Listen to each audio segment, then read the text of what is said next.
my friends, and welcome back to another Cook With Me video. In today's video, we're gonna be starting a series of a few videos where we're gonna be prepping for Thanksgiving cooking. Now, I am not doing a full Thanksgiving meal. That is just way too much money, time, and food that I don't want to make my family eat over and over and over again. However, we're going to talk about a couple of the sides. Today, our focus is on my favorite part of the meal, and that is dessert. I'm not going to be focusing on your traditional pumpkin pie or apple pie. Those are things that you can see repeated all over the internet. So today I'm going to be showing you a few different things that I have planned for our Thanksgiving this year, which is our first Thanksgiving we're hosting, not only in our new house, but in general. Today we're gonna be making this beautiful apple rose tart.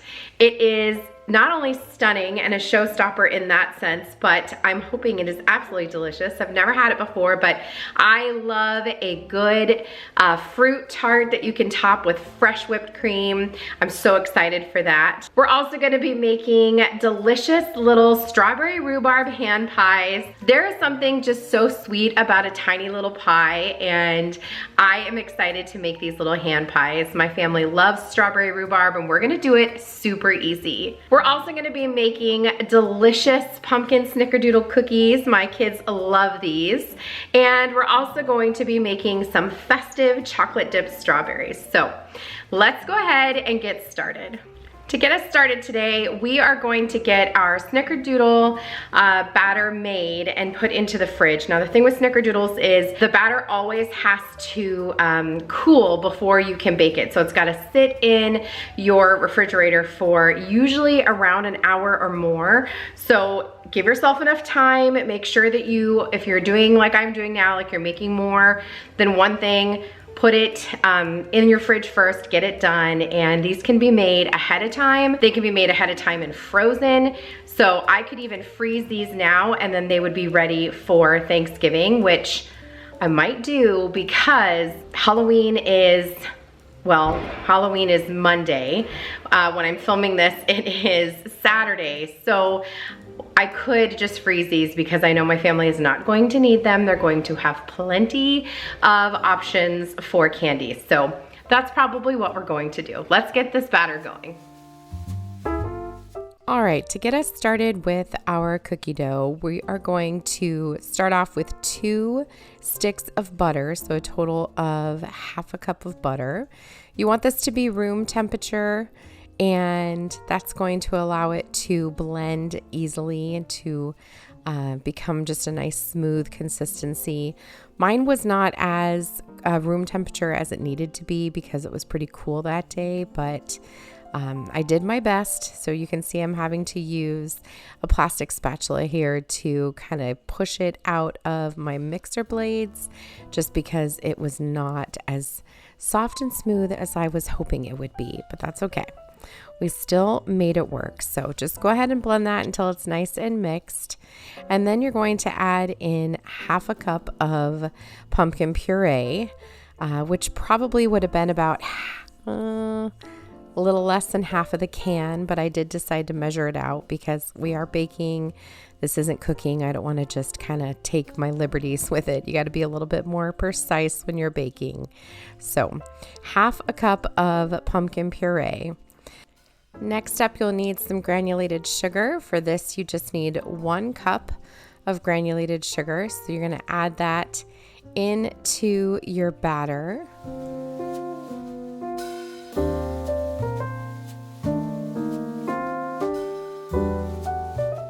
Next up, you're going to need brown sugar. You need a half a cup of brown sugar.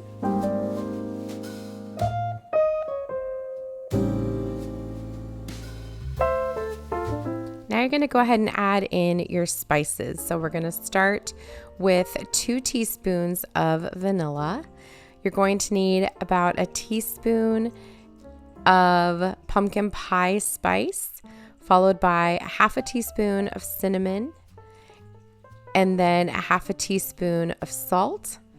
And you're also going to need some baking powder. you need 1.5 teaspoons of baking powder.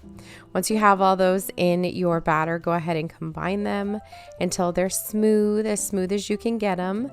And then we're going to add in the rest of our wet and dry ingredients. We're going to start off with a little bit of scraping of the sides here. So if you're using a stand mixer and not a hand mixer like I'm using, you'll want to make sure you do this as well, but just scrape the sides really well to help make sure that all of your ingredients are fully incorporated. It's really easy for things to get stuck on the side of your bowls, and so it's important that you are using that plastic spatula to scrape the sides. We're going to go ahead and add in 1 egg and get that fully combined. And then we're going to gradually add in 2 2/3 cups of all-purpose flour, and that will round out our dough.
Once again, we're just going to make sure that all of the sides are fully scraped and all of the ingredients are fully incorporated. And then we're going to grab some plastic wrap to cover our batter, and we're going to pop this into the refrigerator for at least an hour.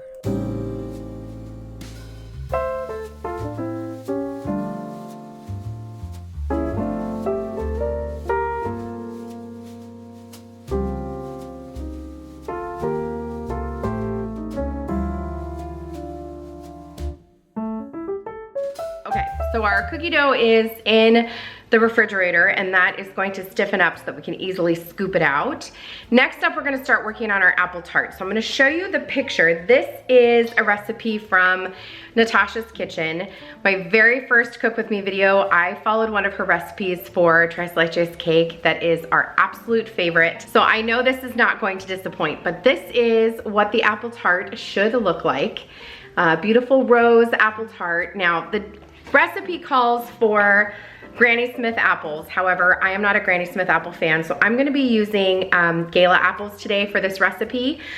You can follow it as it's meant to be. That's completely up to you, but that's what I'm gonna be doing today. So let's go ahead and get this deliciously beautiful apple tart going. To get started with this recipe, you're going to need a spring pan. A spring pan just means that the side does come off and it allows you to easily remove whatever you've cooked inside. Usually you cook like a cheesecake in here. We're going to start off by buttering the bottom and the sides of our spring pan. You don't have to go all the way up on the sides, just enough so that your crust doesn't stick.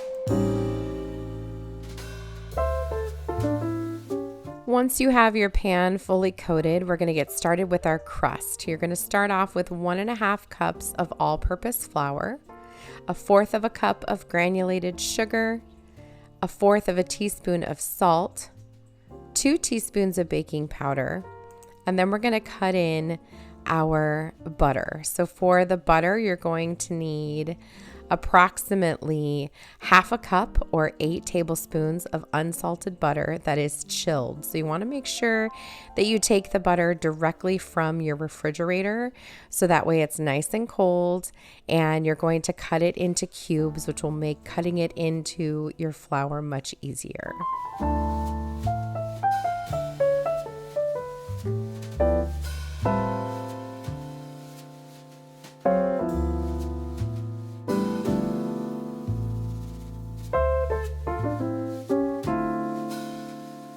Have your butter diced up and put into your flour. You're going to go ahead and use a pastry cutter to cut this in.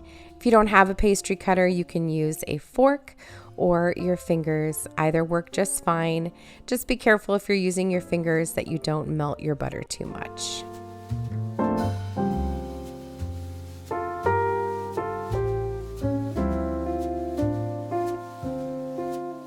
The final ingredients for our crust are our wet ingredients. You're going to need 1/3 cup of heavy cream and 1 egg. Go ahead and blend those together just by whisking them. And then we're going to add those into our dry ingredients. Now, it's really important when we add this last part to our dry ingredients that we don't over stir. So you're just going to kind of drizzle it on top, and then you're going to grab a spatula or a spoon, a wooden spoon, and just fold it in.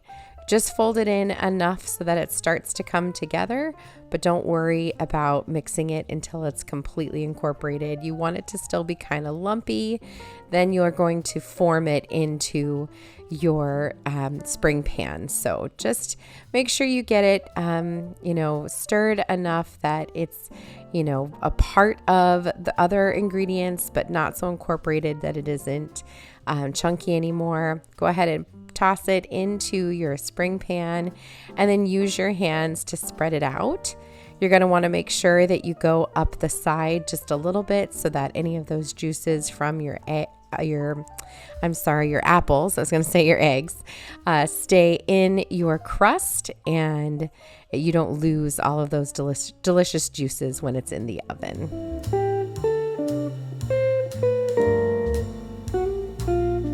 Now we're going to go ahead and get started on our apples. So you're going to start by peeling them, making sure that they're skinless, and then we're going to core them. I could not find my apple peeler that was also a corer, so I'm just going to go ahead and use this paring knife, but I normally have a peeler that's got a sharp edge that I can use really smoothly for coring. This definitely did not work as nicely as I was hoping it would, but it did the job nonetheless, and we got them all cored. Once they are cored and deskinned, you're going to go ahead and slice them into little thin pieces that are about 1/16 of an inch. That's going to allow us to stack them on top of each other in that really pretty rose design.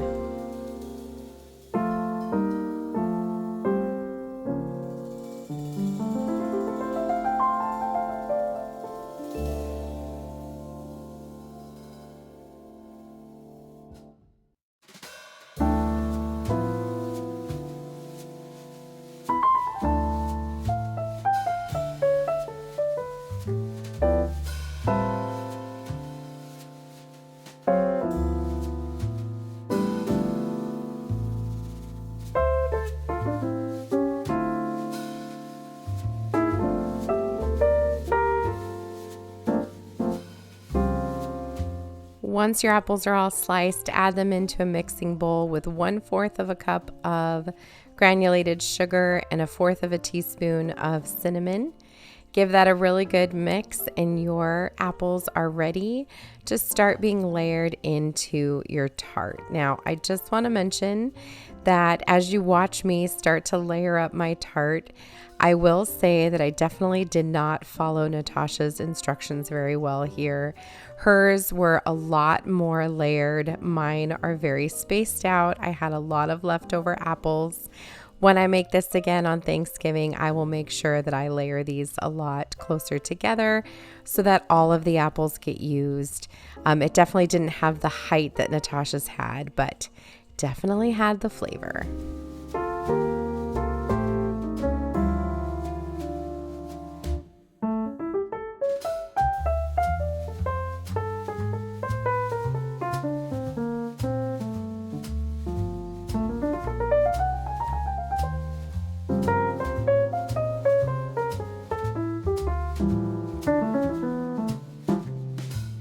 Once you're done layering all of your apples, you're going to cut about a tablespoon and a half of butter, and you're just going to put those cubes on top so that they melt nice and juicy on your apples and make them extra delicious. Then go ahead and pop this into the oven. You're going to bake this tart at 375 for roughly about half.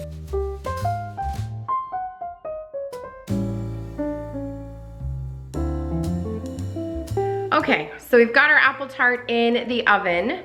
Hope it turns out okay. It looked beautiful and smelled delicious. I snagged a couple of little pieces of apple with the sugar and cinnamon, so yummy. So that's in the oven. While that's going, we're gonna go ahead and get started on our hand pies. So basically a hand pie just means that it's small, that it's completely enclosed, and you can literally eat it with your hand. You probably won't, but you can. And what I'm gonna be using today to make my hand pies is this adorable little set here from WILLIAMS-SONOMA that has these little miniature pie cutters.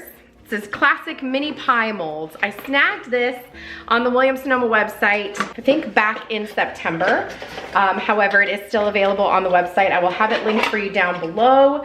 Like I mentioned before, there's something so irresistible about miniature pies, hand pies especially. So here is what the molds look like. They're just little tiny molds, and they do open up.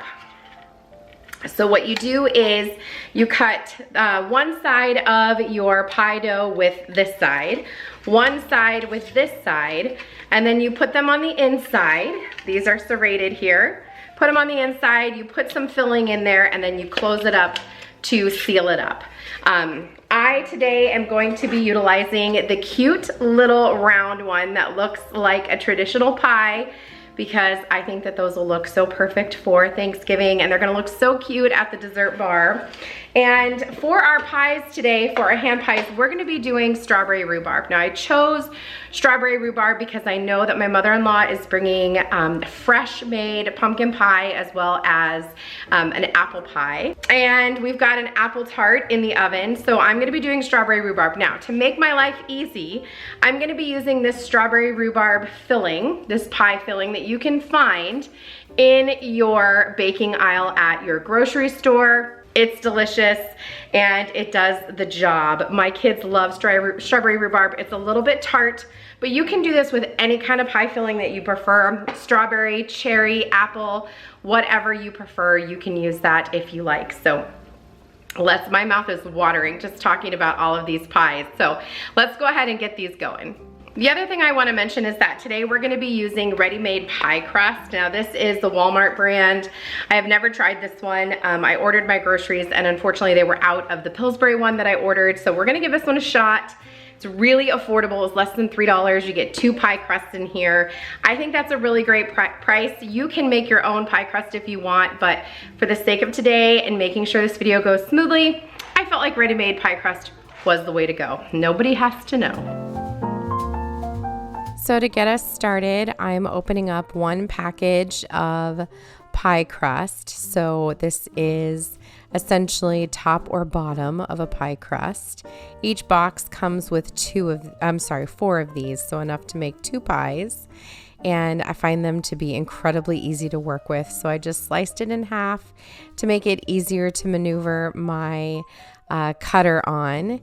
And then, like I said, I'm starting by cutting the bottom piece, and then I'm also going to cut the top piece. I will say that I had to make sure that I really pressed down and made sure that every little diamond shape was completely pushed because they didn't just pop out very easily. So that first time I did it, I definitely didn't do it as smoothly as I wanted to. So this second time, I'm going to show you here that I just kind of pushed it down over those diamonds a little bit more to make sure that it fully cut through the dough, and this worked out perfectly.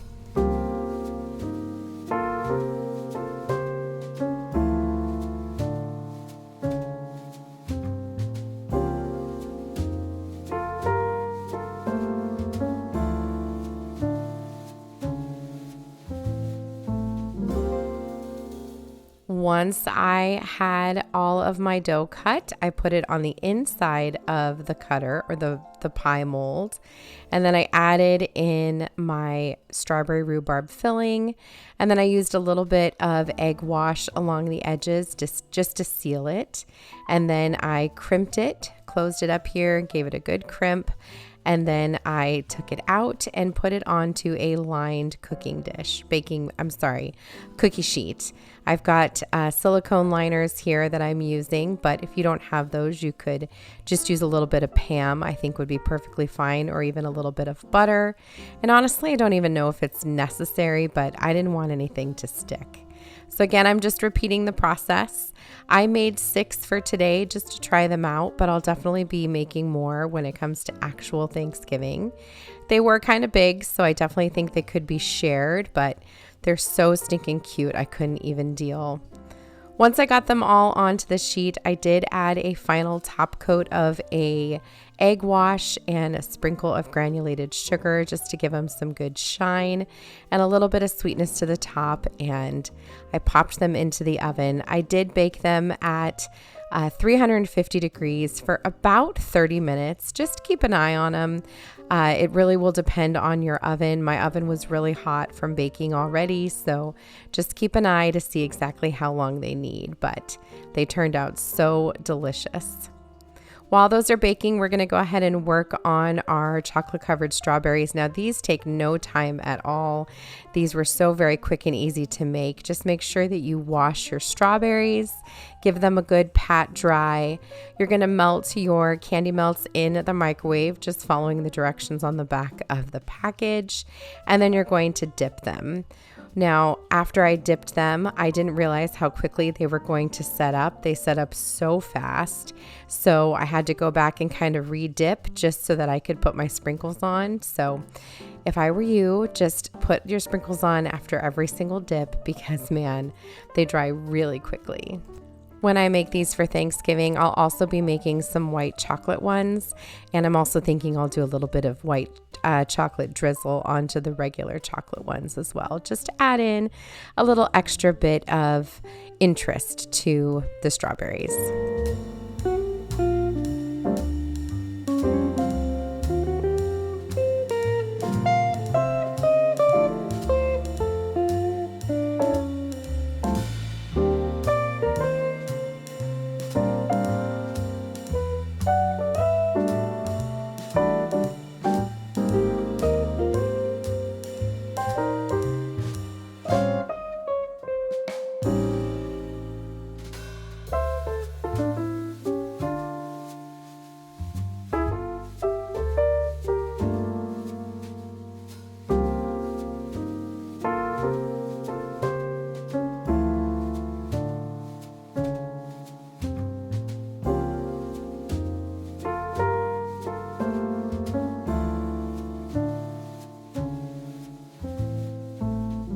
Right as I was finishing up the strawberries, our apple tart was ready to come out of the oven, and man, did it smell good. Once it cooled just a tiny bit, I was able to take it out of the spring pan and get it onto my IKEA cake platter. I absolutely love this cake platter, and at first I just put the whole entire thing on the cake platter, left the bottom on, but it was sliding all over the place. I did end up taking it off. I also pulled out our hand pies, and those came out perfect. I cannot wait to eat them. Now we're going to work on our snickerdoodle cookies. I'm sorry. So you're going to add into a plate or a bowl, you're going to add half a cup of sugar, and you're also going to add half a teaspoon of cinnamon and half a teaspoon of pumpkin pie spice. This is what you're going to roll your cookies in. So grab your chilled dough. You're going to use some kind of scoop. I'm using a cookie scoop, but you could just use a tablespoon or teaspoon. Go ahead and roll it in your sugar and spice mix and then add it to a parchment-lined baking sheet. Just repeat this process until all of your dough is made into cookies, and then you can pop this into the oven. You're going to bake these at 350 for about 11 minutes. You might need to do up to 13, but keep an eye because they do cook quickly.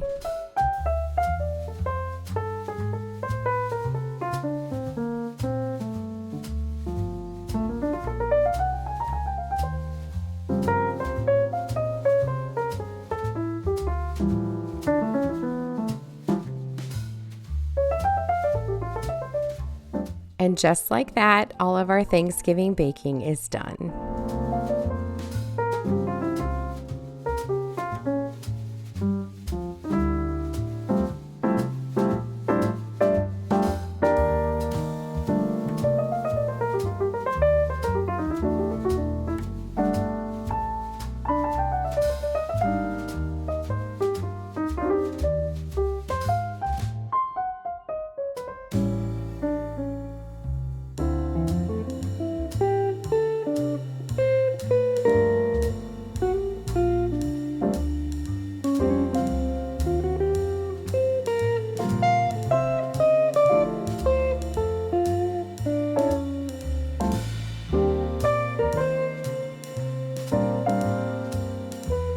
Okay, my friends, I have officially been baking all day.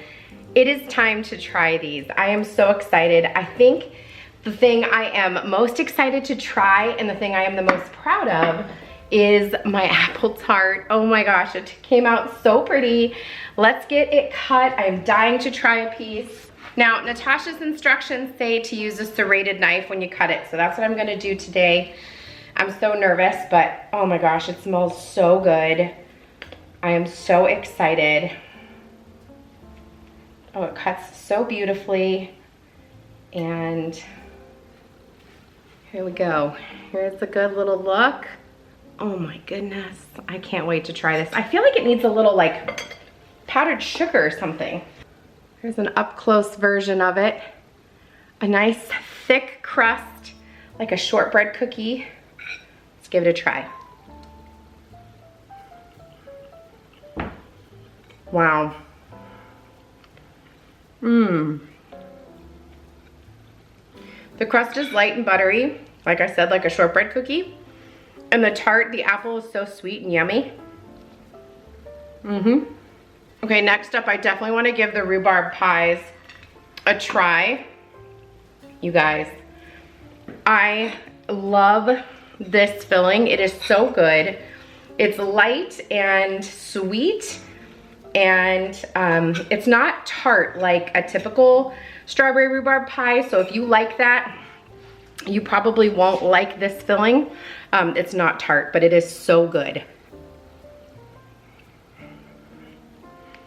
And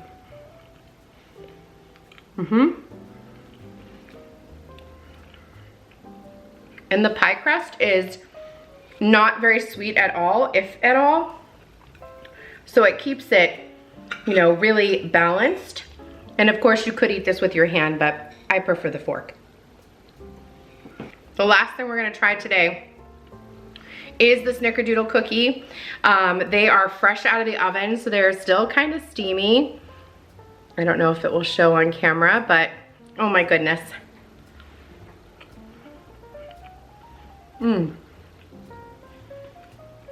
If I had to describe this cookie, I would say it's like a pumpkin spice churro. Not overly sweet, and the cinnamon and pumpkin pie spice, the cinnamon especially, makes it taste like a churro. And The pumpkin pie makes it, flavoring makes it taste like a pumpkin bread or something. So it's like a pumpkin churro. And it's light and fluffy on the inside with just a little bit of crisp on the outside. So good. All right, my friends, so that brings us to the end of today's Cook With Me video. I hope that you found some Thanksgiving inspiration, really some holiday inspiration. You can use these recipes for any holiday. We'll be using them for Thanksgiving, so hopefully you found some motivation and some inspiration. I'll have all the recipes linked for you down below, as well as those amazing pie cutters from Williams-Sonoma. And until the next one, my friends, happy eating.